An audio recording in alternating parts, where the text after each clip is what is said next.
Muy buenos días. Damos a ustedes la más cordial bienvenida a estas jornadas que se llevan a cabo en el marco del Día Mundial del Patrimonio Audiovisual, proclamado por la UNESCO para conmemorar la aprobación en 1980 de la Recomendación sobre la salvaguardia y conservación de las imágenes en movimiento. El aniversario de la aprobación de la recomendación es un momento oportuno para poner en marcha un movimiento para que se reconozcan las ventajas que ofrece la preservación del patrimonio audiovisual. El tema para este 2020 es Tu ventana al mundo. Coincidimos en la perspectiva de la UNESCO al considerar los materiales audiovisuales como objetos del patrimonio documental, ya que brindan una ventana al mundo a medida que observamos eventos a los que no podemos asistir, escuchamos voces del pasado que ya no pueden hablar y creamos historias que informan y entretienen. El contenido audiovisual juega un papel cada vez más vital en nuestras vidas a medida que buscamos comprender el mundo y relacionarnos con nuestros semejantes. La actual pandemia por COVID-19 ha puesto de manifiesto la urgente necesidad de un acceso universal al patrimonio documental como un recurso de reconocimiento, en particular cuando las instituciones guardianas de la memoria tratan de reabrir sus puertas al público sobre una base más sólida. A esta necesidad se suma la pertinencia de contar con políticas propicias para preservar y dar acceso a los elementos del patrimonio documental, agravado por la disminución de los fondos disponibles para los archivos, bibliotecas y museos, lo que aumenta el riesgo de pérdida permanente del patrimonio. En este contexto, la UNESCO está organizando un diálogo sobre políticas en línea entre las instituciones de la memoria y otras partes interesadas, con el fin de determinar las lagunas normativas en la preservación digital del patrimonio documental en peligro. Este Comité Técnico Nacional de Normalización de Documentación, COTENDOC, estamos llevando a cabo desde hace 4 años la realización de jornadas de capacitación sobre el uso de las normas mexicanas sobre catalogación, conservación, preservación y digitalización de documentos. Sin más preámbulos, damos por inaugurada la jornada del COTENDOC 2020. Y para iniciar, vamos a comenzar con nuestro programa del día de hoy, 27 de octubre, vamos a presentar el tema del día de hoy. Por favor, la lámina 2. El tema para esta sesión del 27 de octubre es catalogación y digitalización de documentos sonoros, y vamos a iniciar en esta primera media hora con el tema de catalogación. Voy a presentar a nuestros dos queridos expertos. Siguiente lámina, por favor. Nuestro primer experto del día de hoy es la licenciada Ana Leonora Manrique Cepeda. Ella es licenciada en Bibliotecología y Estudios de la Información por la UNAM. Se ha desarrollado en documentación bibliográfica y sonora y actualmente es la responsable de la jefatura del Departamento de Catalogación de la Fonoteca Nacional. Nuestro segundo experto, siguiente lámina, por favor, es el maestro Benjamín Muratalla, licenciado en Etnología por la Escuela Nacional de Antropología e Historia. Cuenta con licenciatura y maestría en Comunicación y el doctorado en Antropología por la UNAM. Ha laborado como director, productor, conductor y locutor en diversas radiodifusoras culturales. Ha sido docente de distintos niveles educativos. Colaboró en la Dirección General de Educación Indígena, siendo representante del Programa Interinstitucional de Atención Educativa a la Población Agrícola Migrante. Desde 1997 es subdirector de la Fonoteca de Lina. Sus líneas de investigación son la ritualidad, las músicas tradicionales y los acervos sonoros. Cedemos la palabra a la licenciada Ana Leonora. Bienvenida, Ana. Hola, buenos días a todos, ¿cómo están? Espero que tengan un buen día. Pues bueno, gracias por la presentación, Laurita, y pues nuevamente es un gusto saber de todas las personas que estamos aquí en pro y en poder como informarnos más y saber más sobre la preservación de otros tipos de materiales documentales. Bueno, ahorita como ya lo comentó Lau, nosotros vamos a hablar una vez más sobre la norma de catalogación de documentos bibliográficos. Es una pequeña plática que más bien me gustaría compartir con ustedes, más allá de una presentación o algo, sino experiencias dentro de las actividades que nosotros hemos tenido. De entrada, pues les platico, esta ahorita sigue como presente para el público la norma del 2012, pero esta norma ya fue una segunda sustitución de la del 2009 y actualmente estamos en espera de que se apruebe por la Dirección General de Normas la nueva actualización. Esta se trabajó en 2018 dirigida por el maestro Benjamín como coordinador de este subcomité de documentos fonográficos. A rasgos, pues, reiterarles cuál es el propósito de la norma, que nuestro principal objetivo es acercar este tipo de documentos normalizados, porque cuando estamos hablando de documentos es importante mantener organización, importante mantener estos parámetros y estos estándares para una futura recuperación y fácil acceso tanto para los usuarios como para los mismos miembros de la institución o del lugar donde está nuestro acervo. Entonces, estas normas tienen el principal objetivo, pues, de acercarse a todas estas entidades que no tienen la oportunidad o trabajan con personas empíricas dentro del tema. A grandes rasgos está más enfocada también, bueno, también es una de las características de la norma que la norma nos indica, está enfocada para establecer los criterios de normalización en la catalogación de los documentos no publicados, específicamente de radiodifusoras, de institutos, de acervos particulares, en los que uno va haciendo como sus propias grabaciones, una institución va teniendo sus propias grabaciones, y por lo tanto necesitan mantener un estándar en su catalogación, o bueno, más bien en este caso en su administración y organización de los documentos. La norma está dividida por es propiamente la norma, las áreas de catalogación, respecto a las áreas de la mención del título, la mención de la responsabilidad, mención de editor, como les comenté, está más bien enfocada a documentos no publicados, por lo tanto se menciona como productores, y fechas de producción, serie, notas y, bueno, sí, básicamente las notas donde se deposita casi toda la información en este tipo de documentos al no ser editados. Y además cuenta con una tabla para el uso de la puntuación catalográfica, una tabla de concordancia con el formato Magno, y esta norma pretende adecuarse un poco a este formato de estandarización internacional, y también contiene un concentrado de estos ejemplos empleados, así como una descripción documental de cada uno de los ejemplos que están en la norma. Actualmente les comentaba que en 2018 se trabajó ya con la actualización de esta norma. Desafortunadamente, un poco pandemia, un poco actividades de todas las instituciones, pues no se ha permitido la publicación de la versión nueva.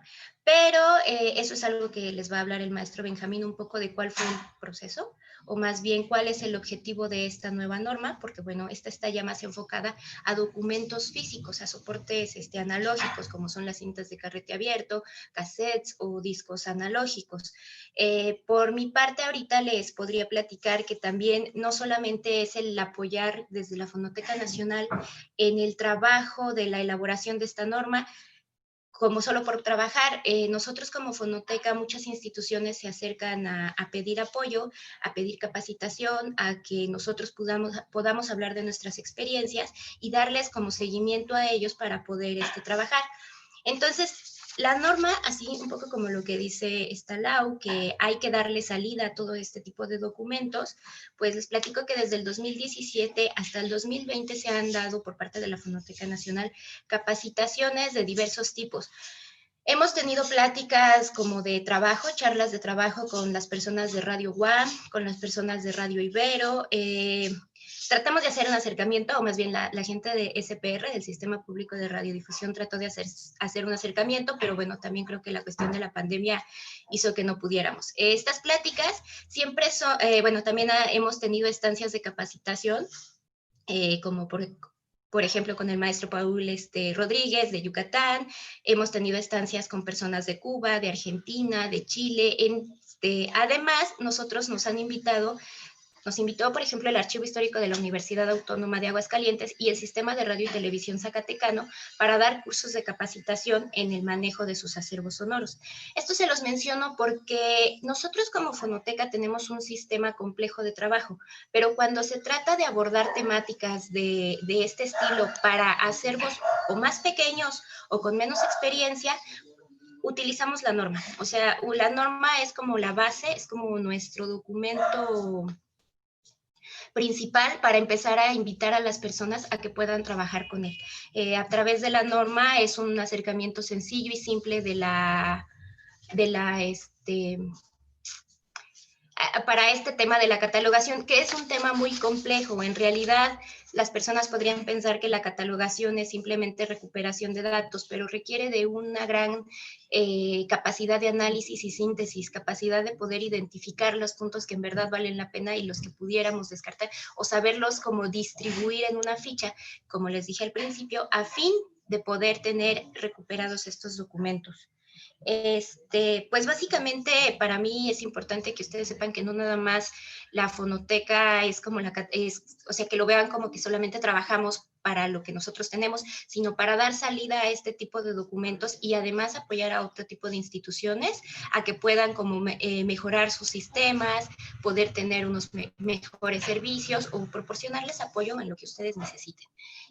Pues por mi parte es todo. Muchas gracias y le doy la palabra a Laura o al maestro Benjamín. Adelante, maestro Benjamín.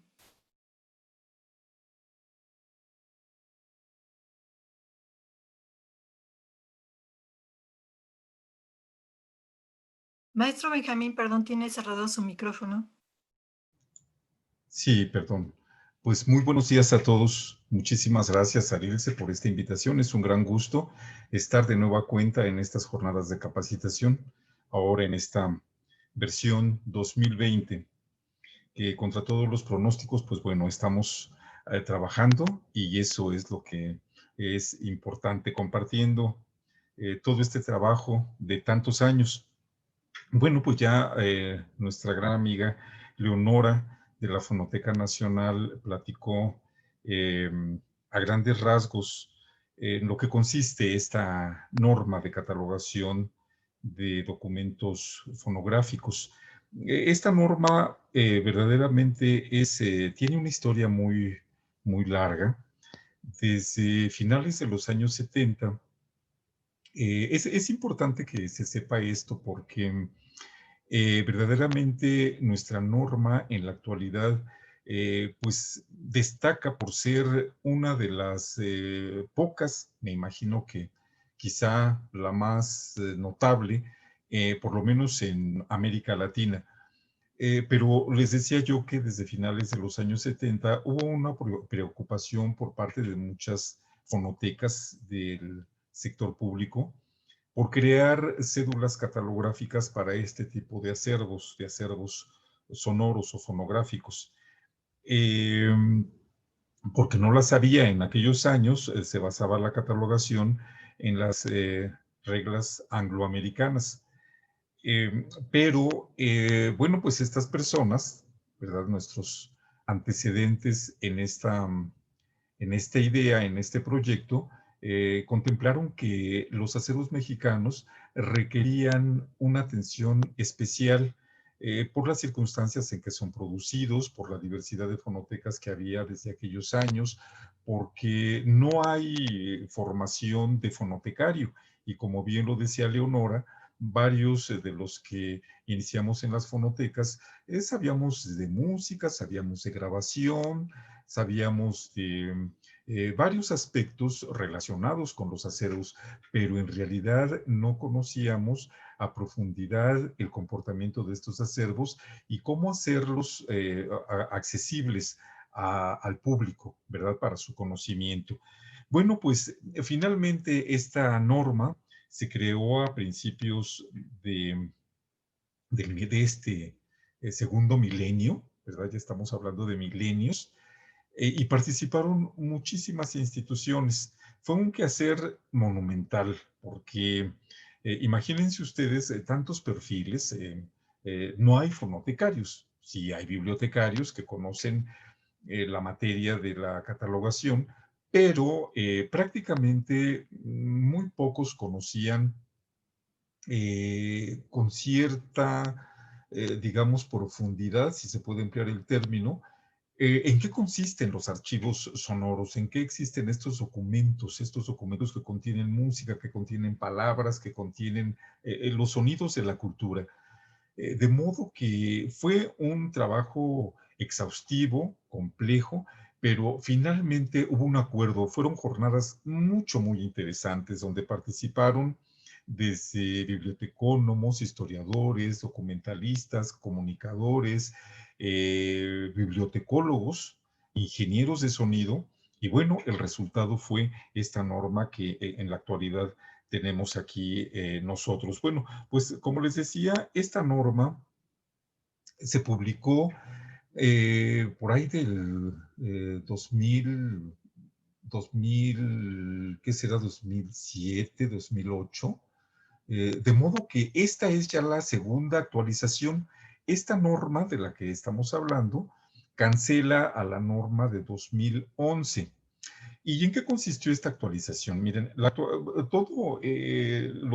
documentos, todo tipo de documentos, en específico los documentos fonográficos, pues están muy ligados a la historia, están muy ligados al movimiento de la sociedad, al desarrollo tecnológico, al cambio de los paradigmas científicos, de la música, de la etnomusicología, de la musicología misma. Entonces, obviamente que la gente que estamos al frente de estos acervos, tenemos que estar al tanto de estas innovaciones, porque el estar al tanto nos permite conocer mejor los documentos y darlos a conocer mejor al público. Y en este proceso de conocerlos y darlos a conocer entra precisamente la catalogación. Y bueno, a partir de esta visión o de esta sensibilidad que todos los fonotecarios debemos cultivar, debemos tener, nos atuvimos a esta actualización. Aparte de que la Dirección de Normas de la Secretaría de Economía, entre sus ordenanzas, está el hecho de que cada determinado periodo, si no mal recuerdo, cada 5 años, se tienen que actualizar estas normas. Y bueno, pues esta norma tan entrañable, porque verdaderamente refleja este trabajo, este ponerse la camiseta de cada uno de los integrantes de las fonotecas y archivos fonográficos de México, eh, se modificó.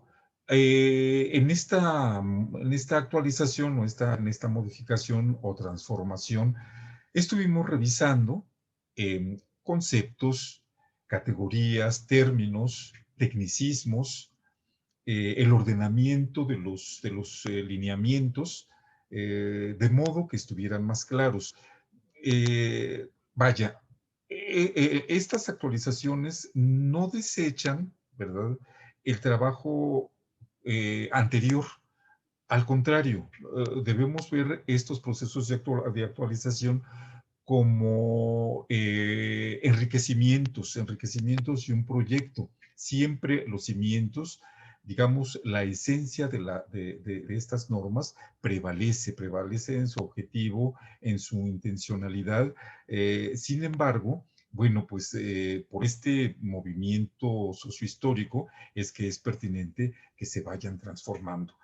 Entonces, a la luz de estos nuevos tiempos, pues nos percatamos de que ciertas palabras ya no eran las más adecuadas, máxime con todas estas innovaciones tecnológicas tan avasallantes, con esto, las nuevas tecnologías de la información, todo este campo de la digitalización, pues nos exigió que nos abocáramos a estos cambios. Y en estos cambios intervinieron fonotecas con distinta vocación, fonotecas radiofónicas, fonotecas de investigación, fonotecas de conservación y difusión, fonotecas de escuelas, que, bueno, cada uno de estos acervos tiene un uso y tiene un manejo muy distinto. Entonces, en estas reuniones de trabajo para actualizarla, se contrastan todos estos criterios y se logran consensos para que esta norma verdaderamente atienda de manera general los acervos fonográficos. Bueno, además, en el contexto de desarrollo de nuevas tecnologías, como ya les dije, se valoraron y revaloraron estas cuestiones de este tipo de patrimonio cultural inmaterial a la luz de nuevas normatividades. Surgen nuevas normas, tanto nacionales como internacionales, o bien también se modifican o bien se actualizan, y nosotros tuvimos pues la necesidad de hacer una revisión de lo que se dice en estos nuevos documentos para aplicarlos, para ver si nuestra norma está acorde a ellos o bien se requieren determinados ajustes. La actualización, como les digo, incluye o entraña un proceso verdaderamente complejo, un proceso exhaustivo. De hecho, apenas entregada la norma, después de, ¿qué nos llevaría? Un poco más de 2 años, este proceso de actualización, con sesiones mensuales, la mayoría de las veces. Y ya apenas entregada la norma, por lo menos de mi parte, surgían nuevas dudas. Y ya habríamos puesto bien esta palabra y se había contemplado bien este ejemplo, etcétera, etcétera. De modo que, bueno, tendremos que esperar 2 años, ¿verdad? Nada menos, pues, se acaba de crear hace unos años el subcomité de digitalización de documentos sonoros, también dentro del COTENDOC, y precisamente influenciados, o en el caso de la Fonoteca de Lina, influenciados por todas estas discusiones, estos análisis, en este otro subcomité, de repente así como que se pone uno a pensar en que la norma de catalogación también requerirá muy pronto nuevas modificaciones. Bueno, pues de mi parte prácticamente sería todo lo que yo les podría platicar con respecto a la actualización de la norma.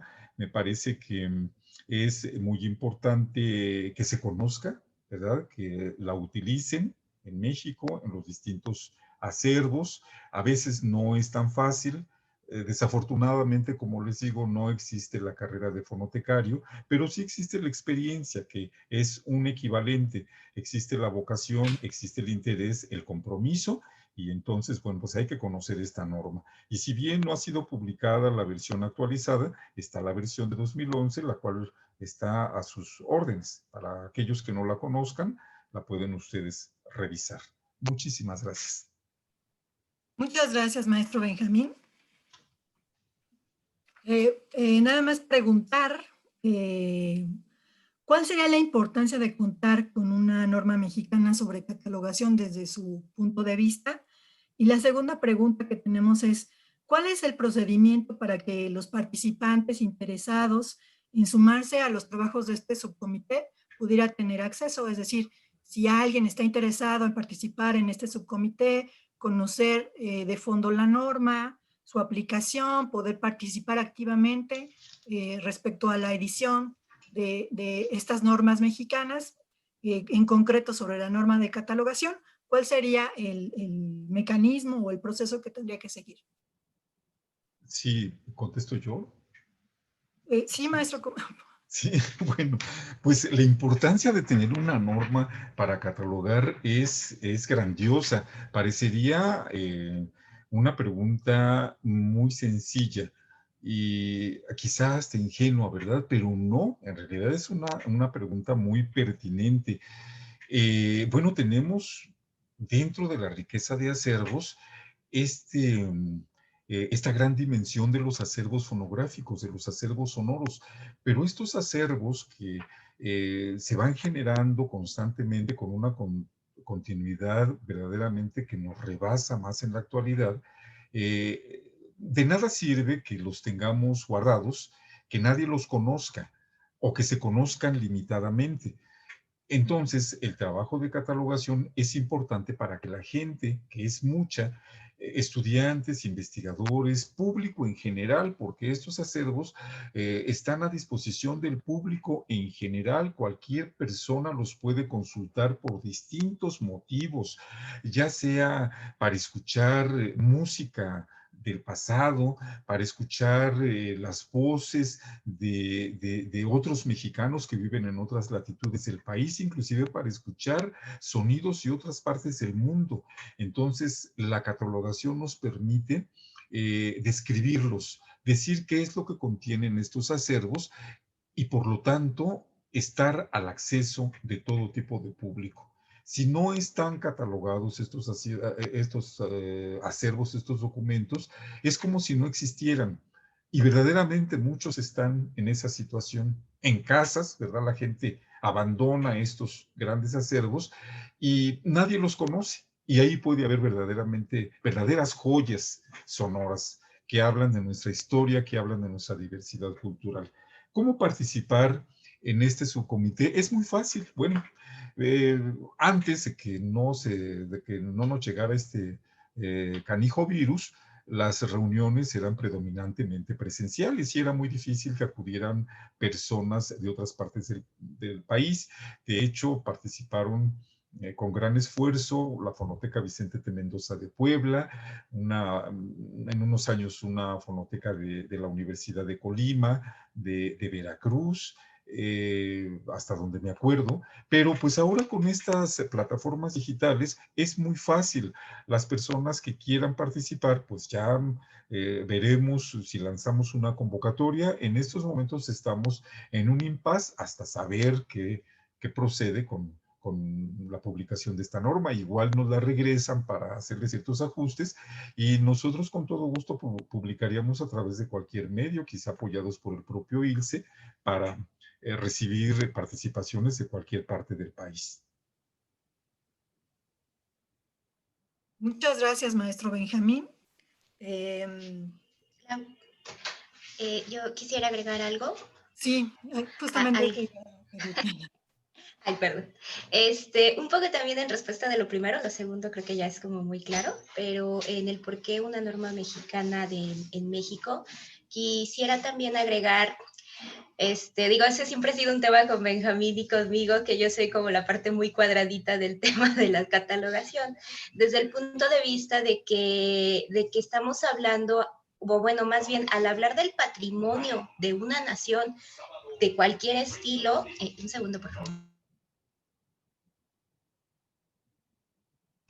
Al estar hablando del patrimonio de una nación, tenemos que mantener el orden. Ese orden es a través de reglas. A lo mejor suena como muy tajante o muy autoritario hablar sobre las reglas y sobre políticas de una organización, pero son necesarias como para tener control de toda esta información. Por otro lado, quisiera como recalcar la gran labor fonotecaria que ha hecho Benjamín, que ha hecho Germán, que ha hecho Heriberto, que han hecho todas estas instituciones que comenzaron con el Cotendó, que comenzaron a pensar en este tipo de organización, en esta necesidad de crear normativas y por lo tanto llegar al punto en el que México, en toda Latinoamérica, ha sido uno de los pocos países, si no es que el único, que ha podido empezar como a normar dentro de este tema de la documentación de documentos sonoros. Entonces, pues una norma mexicana también nos lleva a un segundo nivel en cuanto a hacer, pues no sé si la palabra líder sea lo correcto, pero por lo menos tenemos una voz y la gente se acerca a nosotros, a cualquiera de las instituciones que menciono, Radio Educación, INA, ahorita Fonoteca Nacional. Entonces, creo que por ahí viene la importancia de contar con una norma mexicana de catalogación, que además el Cotendó, pues ya más adelante van a ver que no solamente es de documentos fonográficos. Gracias. Muchas gracias, Ana. Muchas gracias, maestro Benjamín Muratalla. Vamos a dar paso a la siguiente parte de esta sesión del día de hoy. Entonces vamos a, por favor, a presentar a nuestro siguiente experto. Si nos pueden poner, por favor, la siguiente lámina. Y bueno, solicitarle a todos los que nos están siguiendo a través del canal de Facebook, por favor nos indiquen la institución que representan, su nombre, por favor, y su pregunta también, para que nosotros podamos leerla aquí a nuestros compañeros expertos y demos respuesta. Muchas gracias. Nuestro siguiente experto es la licenciada Carmen Ordoño Vidaña. Ha trabajado en la preservación de archivos sonoros en las áreas de catalogación, conservación, digitalización para el Sistema de Radiodifusoras Culturales Indigenistas SRCI, la coordinación de la Fonoteca Enriqueta Yurchenko del CDI, ahora Instituto Nacional de los Pueblos Indígenas, INPI. Actualmente trabaja en la Fonoteca Nacional en el área de Tecnologías de la Información y Audio Digital. Ha participado en el Comité de Educación y Capacitación de la Asociación Internacional de Archivos Sonoros y Audiovisuales, la IASA, y del Programa Ibermemoria de la UNAM y de la Red Iberoamericana de Preservación Digital de Archivos Sonoros y Audiovisuales, la RIPDASA, y es parte del comité organizador del Encuentro Internacional de Especialistas en Audio, entre muchas otras actividades que tiene Carmen. Y nuestro siguiente participante, la siguiente lámina, por favor.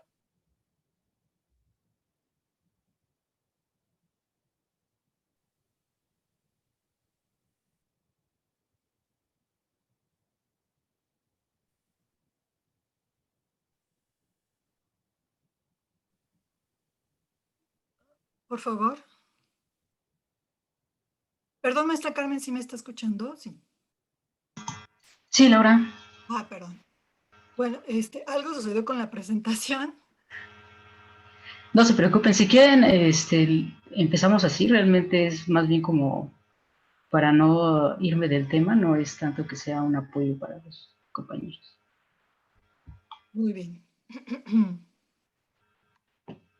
Ah, ok, ya está. Bueno, pues entonces, inicio, Laura. Sí, por favor. Muchas gracias por la presentación, por la invitación. Y bueno, pues siguiendo con esta jornada de capacitación y retomando lo que ya han dicho nuestros compañeros del subcomité de catalogación, ponerlos ahora sí que un poco en contexto en cuanto a esta presentación. El subcomité de digitalización de documentos sonoros realmente tiene un par de años de haberse creado y todavía no tiene una norma desarrollada como tal. Nos encontramos trabajando en la redacción y más que en la redacción todavía como en la visualización de qué es lo que debe contener esta norma para no dejar de fuera ningún punto importante, ¿no? Bueno, si quieren empezamos con la segunda lámina de la presentación. Bueno, pues la primera pregunta que nos surgió como subcomité es precisamente qué involucra la digitalización en un acervo nacional, ¿no? Retomando un poco lo que comentaba nuestra compañera Ana Leonora en la presentación ahorita de su norma, pues ella nos decía un punto muy importante. En las normas que ha generado el Cotendoc sirven para hacer una base de información para compañeros que trabajan en los archivos que no necesariamente tienen una formación profesional relacionada con estos archivos, sino que más bien tienen un conocimiento sobre la práctica un tanto empírico. Y obviamente, pues la parte de la digitalización no se salva de esta realidad nacional dentro de los archivos, ¿no? Entonces, cuando nosotros empezamos a analizar qué hacer sobre la norma de digitalización, nos dimos cuenta que había cosas que eran obvias y cosas que no eran tan obvias de incluir dentro de una norma, ¿no? Dentro de lo obvio, pues dijimos que es muy claro en la digitalización, pues hay que hablar necesariamente sobre qué vamos a digitalizar, con qué se va a digitalizar, ¿no? Es como lo más común. Y después probablemente alguien se llegue a preguntar, bueno, ¿y quién lo va a necesitar? ¿Quién lo va a digitalizar, ¿no? ¿Qué características, qué cualidades debe tener, qué conocimientos debe tener la persona que va a digitalizar? Y bueno, realmente ya trasladándolo al plano de la realidad del trabajo, Generalmente lo que tenemos más claro cuando nos piden digitalizar algo es para cuándo necesitan que esté digitalizado, ¿no? Entonces, bueno, estas suelen ser como las necesidades obvias, ¿no?, que nos planteamos al momento de decir hay que digitalizar. Pero hay muchas otras cosas que hay que tener en cuenta y que no parecen tan obvias de primera vista, ¿no? Que a veces nos gana el ímpetu o la necesidad misma que el archivo nos impone sobre la digitalización, antes de pensar en otras cosas que van a afectar a nuestra digitalización, van a afectar a cómo se desarrolla el trabajo y van a afectar el resultado de un archivo digital, y sobre todo lo van a afectar para su uso y para, en nuestro caso, su conservación a largo plazo, ¿no? Y estas preguntas suelen quedar pues un poco a la deriva, ¿no? Generalmente cuando vamos a empezar a digitalizar no nos preguntamos bajo qué esquemas vamos a digitalizar, si cuánto abarcan mis recursos, cuánto tiempo puede operar mi equipo de reproducción, cuánto tiempo y cuánto almacenamiento tengo disponible en mis archivos, en mis repositorios para los archivos digitalizados, a qué tipo de materiales le tengo que dar prioridad para digitalizarlos, qué condiciones tienen que tener estos materiales, ¿no? Y cuál va a ser el fin de la digitalización, ¿no? Toda esta segunda parte no es tan obvia, ¿no? Generalmente cuando llegamos a un archivo y nos dicen hay que digitalizar el acervo, son preguntas que no se ponen sobre la mesa, ¿no? Lo primero que se pone sobre la mesa es, bueno, ¿qué tenemos y con qué lo vamos a reproducir? Y pareciera que es una labor técnica, sí, con cierto grado de dificultad, igual que todas, pero que realmente no requeriría uno de mucho más que del equipo y de una persona que lo sepa operar, ¿no? Entonces, bueno, es muy importante antes de empezar a digitalizar, primero preguntarnos para qué queremos digitalizar y qué queremos digitalizar, cuál es el objetivo de nuestra digitalización. ¿Es solamente transmitir y reproducir el contenido de nuestros soportes, no sé, transmitirlo si es una grabación familiar a mi familia o si realmente tiene una importancia mayor y entonces hay que pensar en otros tipos de transmisión y de reproducción, ¿no? Si se va a reproducir en forma masiva, bajo qué formatos, si va a ser para radio, si se va a incluir en ahora esto tan usado en un Spotify o en otro tipo de medios, ¿no? ¿Para qué queremos compartir estos archivos en lugar de mis soportes originales? ¿Realmente tenemos esta necesidad? ¿Realmente nuestros archivos son necesarios? ¿Y qué tan necesarios son? Obviamente, en el caso de nuestro subcomité, pues nosotros pretendemos que la digitalización sea para preservar el patrimonio cultural de la nación, ¿no? Y en este sentido también sería muy importante empezar a prever que parte de la preservación en algún momento puede verse comprometida con la restauración. No con la restauración física del soporte, sino con la restauración del audio digital, ¿no? Y en este sentido, pues los objetivos pueden ser muy diversos y nuestras necesidades también. Y esto va a hacer que los compromisos que tengamos varíen de una forma realmente sorprendente y que entonces nosotros tengamos que tener muy claro cuál va a ser el alcance de nuestra digitalización. Si quieren, cambiamos de diapositiva, por favor. ¿No? Entonces, bueno, ya teniendo claro qué vamos a digitalizar y para qué lo vamos a digitalizar, tenemos que poner tal vez en las preguntas básicas, ¿no? Tenemos un personal de acuerdo a las necesidades de los objetivos, tenemos la tecnología necesaria para alcanzar esos objetivos, y si es así, contamos con la economía para sostener estos sistemas, ¿no?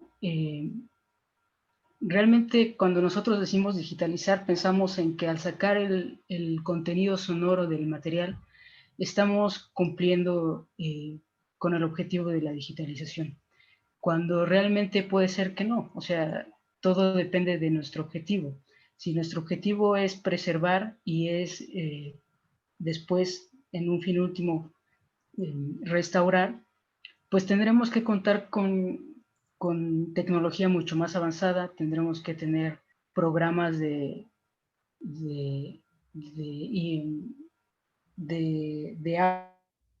hacer realmente restauración, los cuales son mucho más caros que un programa de procesamiento de audio digital. Tendríamos que tener también mucha más capacidad de almacenamiento, la cual lamentablemente es algo que va muy relacionado con nuestros archivos. De nada nos sirve digitalizar si tenemos un repositorio que en 5 años nos deja de ser útil y entonces perdemos los archivos que ya teníamos digitalizados, ¿no? Entonces, en este sentido es muy importante la economía, ¿no? Desde qué tipo de personal necesito, ¿no? Si nada más necesito un personal que conozca la técnica de digitalización, o si necesito un personal mucho más capacitado debido a la especialización de mis contenidos, ¿no? Se me ocurre, para ponerles un ejemplo, si yo tengo un digitalizador que no conoce de culturas musicales del país, pero que está trabajando con un acervo, con una colección, que registra justamente las prácticas de alguna comunidad en específico, ¿no? Alguna comunidad de un pueblo originario del país, pues ha pasado en varios archivos que el digitalizador no conoce el contexto sonoro de esa cultura y entonces discrimina sin una base ciertos sonidos que para él parecen ruido o él los puede considerar como ruidos bajo una formación cultural, digámoslo, citadina, ¿no? Y que realmente son sonidos y son sonidos importantes dentro del contexto cultural de la comunidad que se está registrando, ¿no? Entonces, es muy importante tener en claro cuál va a ser el alcance de la digitalización, cuáles son los puntos importantes de nuestro archivo, cuáles son los puntos importantes de la tecnología con la que contamos, y bueno, todo ello se va a reflejar y se va a limitar principalmente en el contexto nacional por los recursos económicos, ¿no? Entonces, cuando contrastamos lo que necesitamos contra la realidad que tenemos, pues realmente, generalmente nos vemos en la obligación de hacer un plan que no es a corto plazo, sino que es a largo plazo para poder abarcar todos estos requerimientos que tenemos que observar dentro de la digitalización, ¿sí? Entonces, no quiere decir que no vamos a empezar de inmediato a hacer el trabajo de digitalización, pero sí hay que tener claras cuáles son las prioridades, qué se va a trabajar primero, con qué se puede trabajar primero, con qué podemos tener de primera instancia los resultados que deseamos tener. Y si no todo el material puede ser tratado desde primera instancia con estos resultados, pues ir dando planes de trabajo que nos permitan adecuarnos a esta realidad, ¿no? Entonces, bueno, justamente esta es una parte muy importante que nosotros queremos registrar, que de alguna manera quede reflejada en la norma mexicana de digitalización, que tendría que ver con la sustentabilidad, ¿no? Que la digitalización realmente sea un proceso que se pueda llegar a largo plazo, que realmente nuestros archivos digitales tengan también esa seguridad de permanencia dentro del desarrollo tecnológico, lo cual se complica dado que la tecnología avanza muy rápido y pues lamentablemente, por un lado, la tecnología de última mano es cara, pero afortunadamente por el otro lado, las tecnologías que van quedando un poco rezagadas, pues tienden a ser mucho más accesibles, ¿no? Entonces, encontrar el punto en el que realmente nuestros archivos pueden encontrar esta sustentabilidad, pueden encontrar esta permanencia. Y bueno, pues por último, en lo que a mí concierne, ¿cómo podemos un poco visualizar esto? Pues primero hay que tener en claro que tenemos que echar mano de ciertos materiales, de ciertas cosas como son políticas de digitalización, lineamientos de digitalización, manuales de digitalización y muy importantes los planes de digitalización. Entonces, bueno, por mi parte sería todo y cedo la palabra al maestro Paul Rodríguez. Perdón, quisiera presentar antes al maestro. El maestro Paul Rodríguez González es licenciado en Ciencias Antropológicas por la Universidad Autónoma de Yucatán y maestro en Bibliotecología e Información por la Universidad de Oriente de Valladolid, Yucatán.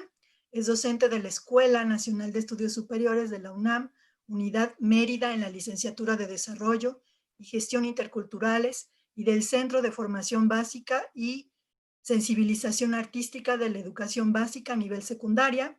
Impulsó la creación de la Fonoteca Ada Navarrete de la ESAI y ha promovido desde entonces la difusión de este patrimonio.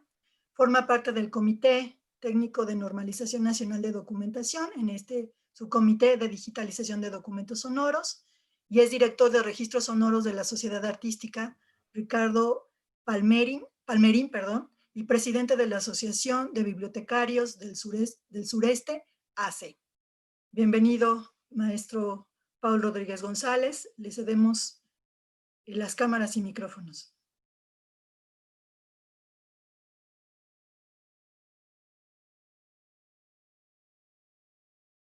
Perdón, maestro, su micrófono está desactivado.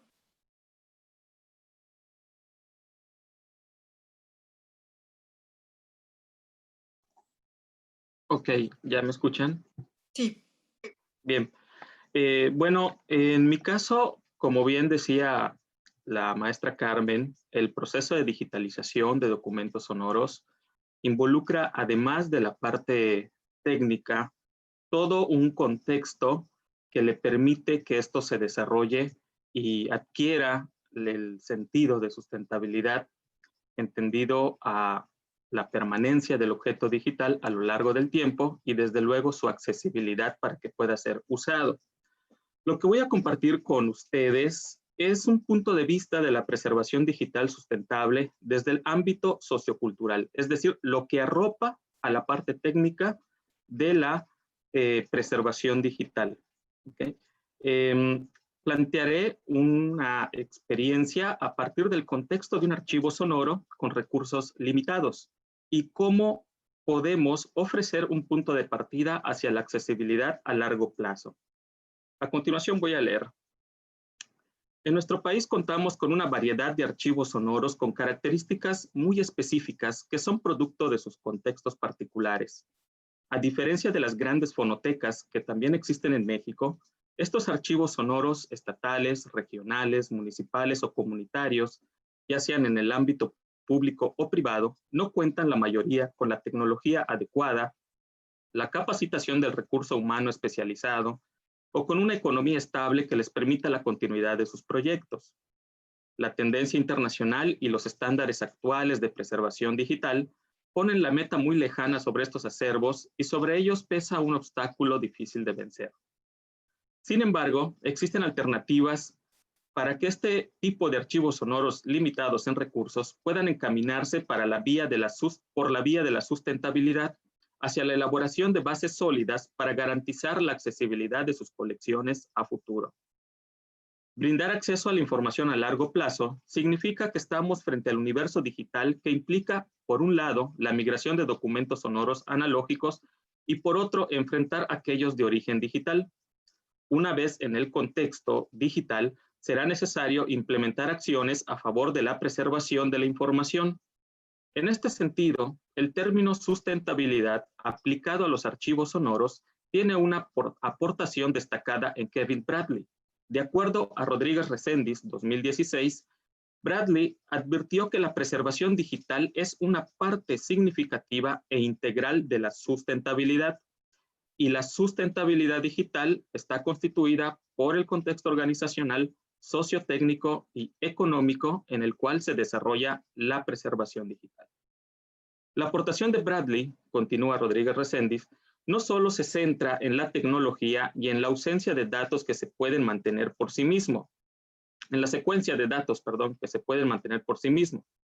Establece claramente que no es posible preservar información digital sin infraestructura organizacional, económica, social y técnica sustentable, ni es sensato preservar material sin valor sostenido. Como se ha mencionado, el valor de la información digital no solamente se centra en el aspecto técnico, sino que involucra aspectos de orden sociocultural y económico que rodean el contexto de la preservación digital en estos archivos con recursos limitados. Con esta idea, pensar en el proyecto de preservación digital sustentable de nuestro acervo nos abre la posibilidad de generar estrategias que puedan involucrar áreas distintas a la tecnología, como tradicionalmente pudiéramos pensar. Que trataremos con información digital sonora que es importante para el desarrollo de diversas áreas del conocimiento, el arte y la cultura, y su circulación a través de diversas plataformas diversifica su uso y reaprovechamiento en sectores que en ocasiones van más allá del perfil temático de la organización. Estamos tratando con información que se convierte en un recurso estratégico, tal como lo menciona el documento europeo sobre las conclusiones de la herencia como un recurso estratégico. Estos recursos tienen la característica de inspirar y fomentar la participación ciudadana en la vida pública, mejorar la calidad de vida y el bienestar de los individuos y la comunidad, promover la diversidad y el diálogo intercultural, ayudar a reducir la desigualdad social, facilitar la inclusión social también y la participación ciudadana, ofrecer posibilidades para el desarrollo de habilidades, conocimientos, creatividad e innovación, y ser una herramienta educativa eficaz para la educación. En lo personal, considero de suma importancia que tengamos esta noción de nuestros acervos, ya que es un punto central cuando llega el momento de justificar proyectos que involucran la migración de la información analógica o atender a aquellos que ya nacieron digitalmente. Hay que resaltar la importancia no solo a nivel ideológico, sino demostrar usos concretos de esta concepción con resultados que permitan el convencimiento a corto o mediano plazo de quienes estén involucrados en el financiamiento de nuestros archivos. Otra de las concepciones que considero tomar en cuenta es aquella que consiste en que la preservación digital es un proceso continuo, una actividad permanente y un medio para la conservación y acceso. No se trata de hacer solamente copias digitales. Para quienes están embebidos en estos temas, esto pareciera una situación obvia. Sin embargo, la realidad es que existen archivos insertos en una organización en la que se piensa que la digitalización del soporte documental en sí mismo constituye un fin, sin tomar en cuenta su calidad, su proceso documental, el sistema en el cual va a almacenarse, gestionarse y ser accesible, mucho menos pensar en su interoperabilidad. Esta creencia pone al archivo en jaque. ¿Qué hacer para mitigar las pérdidas de información si no contamos con la tecnología adecuada? ¿Y cómo transformar esta visión de la organización donde se inserta el archivo? A nosotros lo que nos ha dado resultado en Yucatán ha sido la formación del recurso humano en los procesos de preservación documental, tanto en los soportes analógicos como recientemente en la adquisición de conocimientos para emprender la migración al entorno digital. El proceso continuo de capacitación en los últimos años ha sido fundamental y se ha dado gracias a que los medios de comunicación actuales nos ofrecen información que aportan las organizaciones especializadas en el tema, y ante la distancia geográfica, la capacitación virtual al respecto ha ido en aumento y con frecuencia.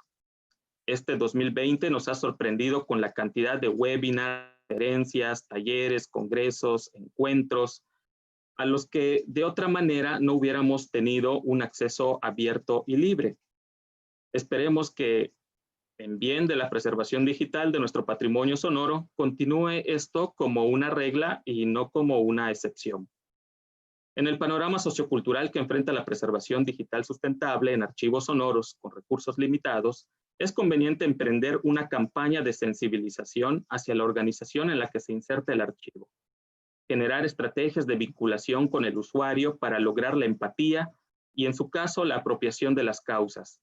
Establecer alianzas con actores estratégicos, vincularse con instituciones y organizaciones con fines comunes o de beneficio mutuo, así como otras actividades de impacto social y educativo que redundan en la puesta en valor del acervo y su potencial aprovechamiento.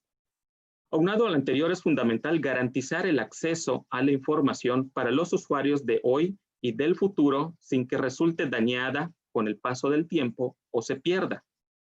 Pensar en un modelo de preservación digital significa indagar en la literatura disponible, estar atentos a la información generada por organismos especializados, capacitarse, socializar experiencias y compartir modelos para implementar las adecuaciones que convengan a nuestros archivos sonoros.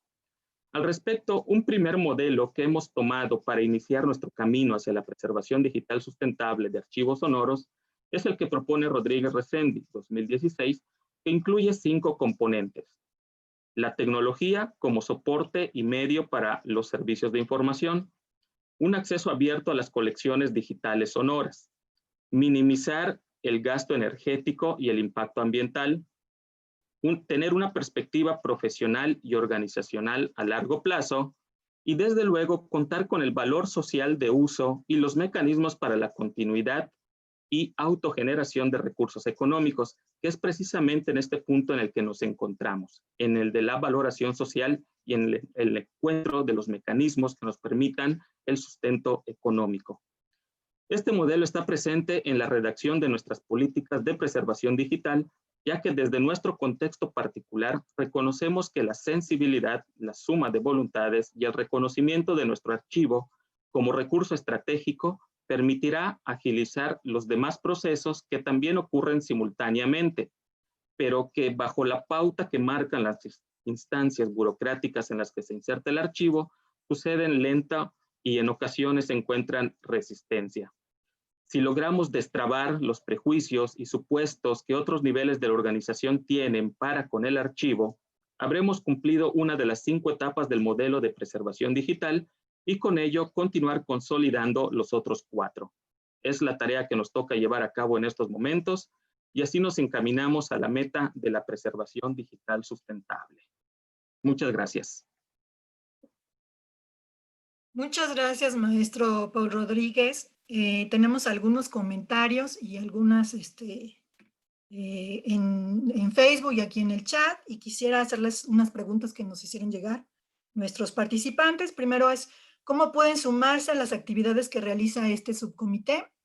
Esa es la primera pregunta. Y la segunda pregunta, ¿qué sucede con los archivos sonoros de origen digital?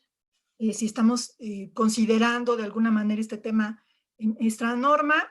Tenemos también un comentario que me gustaría leer en Facebook de Lilia Yolanda Angulo Bermejo, que nos dice, hoy en día todas las radiodifusoras han pasado a la era sonora digital, por lo tanto, discos de pasta y CD irán a la basura. Quisiera cederle la palabra, no sé quién prefiera contestar primero, si Carmen o el maestro Paul. Carmen. Gracias. Bueno, contesto yo.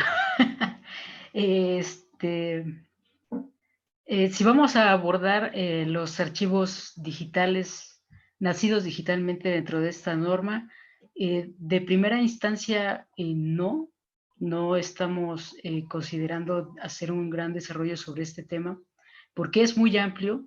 Estamos bien conscientes de la necesidad de ya tratar este tema, pero también tenemos la idea de primero desarrollar la parte de analógico a digital, poder poner esto a disposición del usuario y después en alguna actualización o ya practicándolo dentro del mismo Cotendoc, decidir si será parte del trabajo de este subcomité o si sería pertinente crear un subcomité dedicado principalmente a esta labor.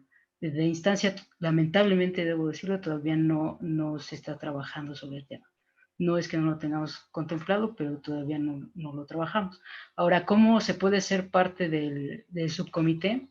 Pues ahora sí que enviándonos un correo y pues añadiendo a su institución como parte del grupo de trabajo del Cotendoc y del subcomité de digitalización de acervos sonoros. No sé si en algún momento Laura les pueda compartir por ahí el contacto, porque realmente es algo que a nosotros como subcomité sí nos interesa mucho, la participación quienes pudieran acompañarnos o estén interesados. Y la última pregunta, ¿cuál era, Laura? Ya se me fue. Pues más bien era un comentario respecto a la situación que atraviesan las radiodifusoras, Ah, claro, ya. que tienen que tirar sus materiales analógicos, ¿no? Híjole, esto es un tema súper común en las radiodifusoras y es común aparte a nivel mundial. Hay una controversia ahí que también depende, como lo hemos dicho, de mucho de los recursos con los que se cuentan. Los expertos a nivel internacional dicen que no es una buena práctica, ya que ellos esperan que la tecnología en algún momento avance y sea posible digitalizar en un futuro con mejores resultados y con mejor transferencia de datos en cuanto el sistema analógico al digital. ¿Qué quiere decir? Que tengamos un mucho mejor objeto o un objeto mucho más fiel al original en el repositorio digital. Sabemos que en las radios principalmente el objetivo es la difusión, no es la conservación ni la preservación, y por eso es que toman estas decisiones. Es siempre un punto de vista muy discutible. Hay radiodifusoras muy importantes, ¿no? En Europa que han optado por hacer esto, por deshacerse de sus soportes originales y solamente quedarse con los soportes digitales en formato digital. Como lo dijimos al principio, ¿no? Lo primero que hay que hacernos es preguntarnos para qué, por qué y con qué fin estamos trabajando. Y yo creo que ahí es donde encontraremos la respuesta.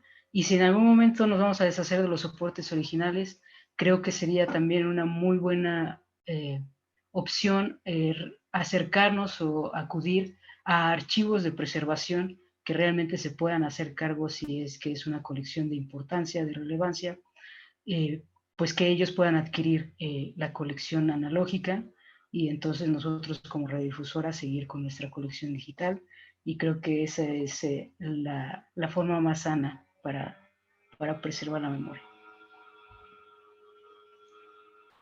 No sé si el maestro Paul quisiera complementar. Bueno, ha sido una respuesta muy completa.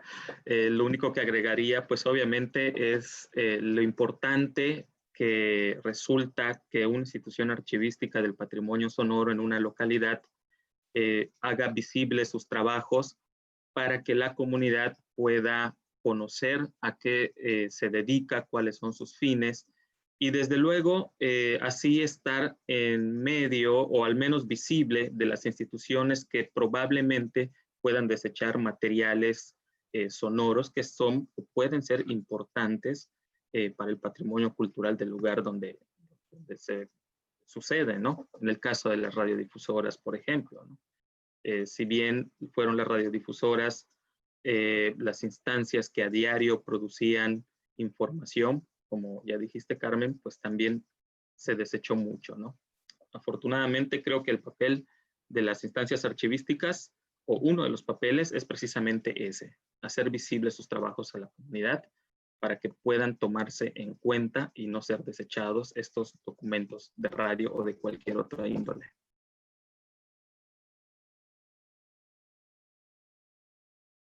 Muchas gracias a nuestros expertos en el tema por sus comentarios. Y bueno, estamos ya a unos minutos de concluir la sesión del día de hoy. Quisiera invitarlos a participar en la siguiente sesión, no sin antes enviar nuestro agradecimiento por su participación a Patricia Salas Chavira del Sendi Danza, a José Limón de Limba, a Daniel Mayo del Archivo Fotográfico del Secropam, del INVAL. También tenemos a Ricardo Alberto Hernández de la Torre, de la Fonoteca de Lina, de la Biblioteca de la Facultad de Arquitectura, Urbanismo y Diseño de la Universidad Nacional de Córdoba en Argentina, del Archivo Histórico de Educación de Yucatán, al Archivo Histórico del INEGI, a Francisco Veda Acevedo Gutiérrez de Banobras, a Sarel Lara Echeverría del Instituto Windsor, a la Secretaría de Cultura Federal, Y bueno, muchos participantes, que es la primera vez que están con nosotros en estas jornadas que hacemos ya durante 4 años. Bueno, les queremos agradecer su participación y bueno, estamos a unos minutos de cerrar. Quisiera, por favor, al apoyo técnico, nos hiciera favor de presentar la siguiente lámina, donde estamos incluyendo los datos de contactos. Al Archivo General de Poder Ejecutivo también, les enviamos unos saludos. A Ana Alejandra Ordorica de Regil, técnico de conservación del material gráfico, bibliográfico y documental, un saludo también. Pues muchas gracias, estamos viendo en pantalla los datos de contacto de este comité. Por favor, si están interesados, envíenos un correo a cotendoc.mexico@gmail.com. Con mucho gusto, si nos pueden indicar su nombre completo, el de su institución, si son expertos independientes, también hay un lugar para ustedes dentro de este subcomité. Son todos muy bienvenidos, entonces nos envían su solicitud vía correo electrónico, indicándonos también en qué subcomité les gustaría participar y nosotros haremos llegar a los coordinadores de cada subcomité su solicitud. A Blanca Arellano también un saludo. Pues muchas gracias, con esto finalizamos nuestra sesión de hoy. Le voy a pedir a nuestros compañeros operadores técnicos que nos pongan la lámina donde indicamos los integrantes de la mesa directiva del Cotendoc y con esto finalizamos la sesión.